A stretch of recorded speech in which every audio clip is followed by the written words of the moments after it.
بسم اللہ الرحمن الرحیم۔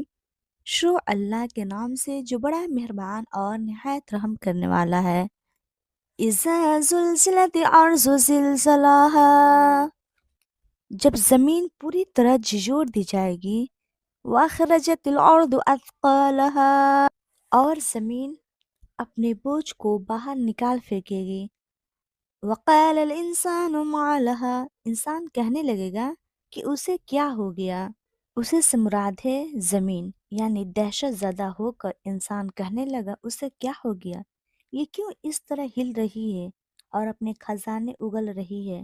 یومئذ تحدث اخبارہا، اس دن زمین اپنے سب خبریں بیان کر دے گی۔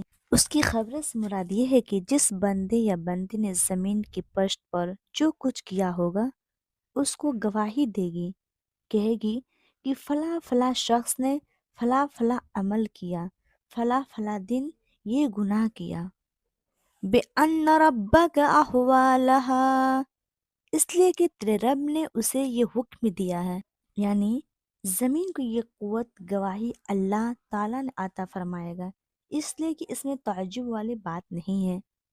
جس طرح انسان عزائم میں اللہ تعالیٰ یہ قوت پیدا فرما دیا، زمین کو بھی اللہ تعالیٰ بولنے والا بنا دے گا۔ یومئذ یصدر الناس اشتاتا لیروا اعمالهم، اس روز لوگ مختلف جماعتوں ہو کر واپس لوٹیں گے تاکہ انہیں ان کے اعمال دکھا دیے جائیں۔ یصدرو جو ہے یہ عروض کی ضد ہے، یعنی قبر سے نکل کر موقوف حساب کی طرف یا حساب کے بعد جنت اور دوزخ کی طرف لوٹیں گے۔ فَمَن يَعْمَلْ مِثْقَالَ ذَرَّةٍ خَيْرًا يَرَهُ، پس جس نے ذرہ برابر بھی نیکی کی ہوگی وہ اسے دیکھ لے گا۔ وَمَن يَعْمَلْ مِثْقَالَ ذَرَّةٍ شَرًّا يَرَهُ، اور جس نے ذرہ برابر کی ہوگی برائی وہ اسے دیکھ لے گا۔